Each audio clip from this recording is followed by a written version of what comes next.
سمشتروا به أنفسهم أن يكفروا بما أنزل الله بغيا أن ينزل الله فضله على من يشاء من عباده فباءوا بغضب على غضب وللكافرين عذاب مهين۔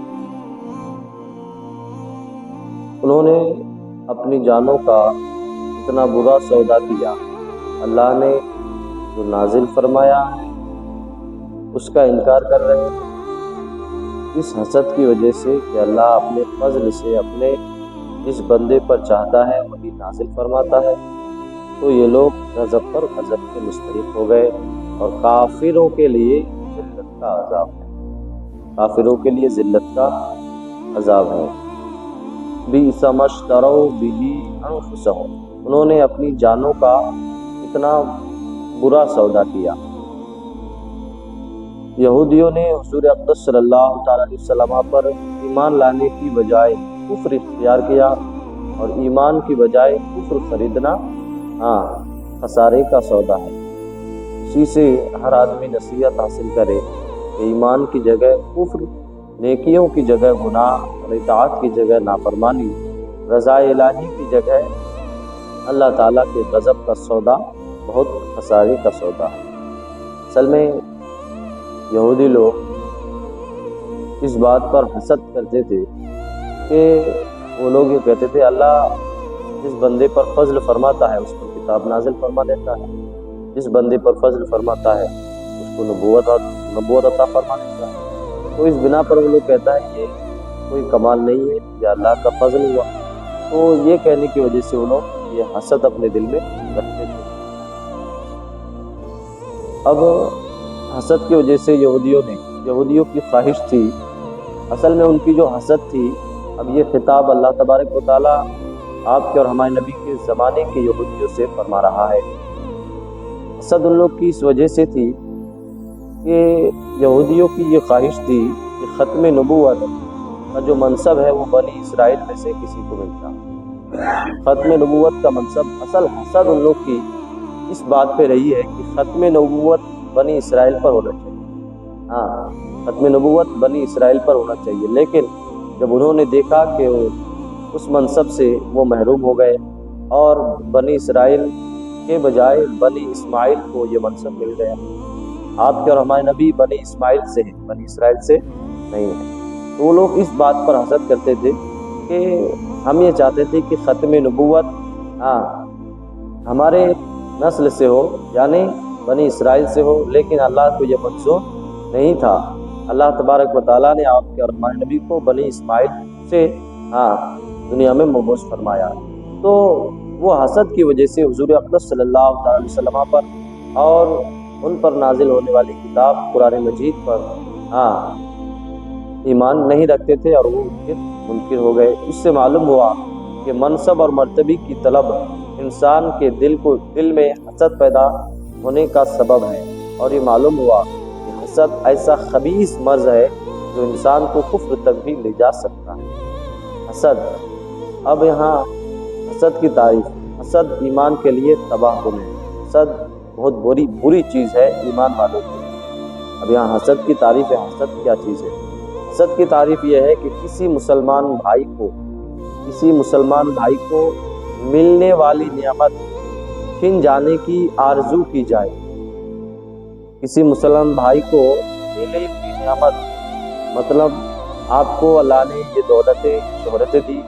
میں اگر یہ آرزو رکھتا ہوں دل میں کہ یہ آپ کی دولت یا آپ کی شہرت ختم ہو جائے، تباہ ہو جائے، تو یہ حسد ہے۔ اور یہ حسد کے بارے میں احادیث میں بہت سی وعیدیں آئی ہیں۔ حضرت ابو ہریرہ رضی اللہ تعالیٰ عنہ سے روایت ہے، حضور اقدس صلی اللہ تعالی علیہ وسلم نے ارشاد فرمایا، آدمی کے دل میں ایمان اور حسد جمع نہیں، یعنی جس کے دل میں ایمان ہوگا اس کے دل میں حسد نہیں ہوگی، اور جس کے دل میں حسد ہوگی اس کے دل میں ایمان نہیں ہوگا۔ دوسری حدیث حضرت معاویہ بن حیدہ رضی اللہ تعالیٰ عنہ سے روایت ہے، حضور اقدس صلی اللہ تعالیٰ علیہ وسلم نے ارشاد فرمایا، حسد ایمان کو اس طرح تباہ کر دیتا ہے جیسے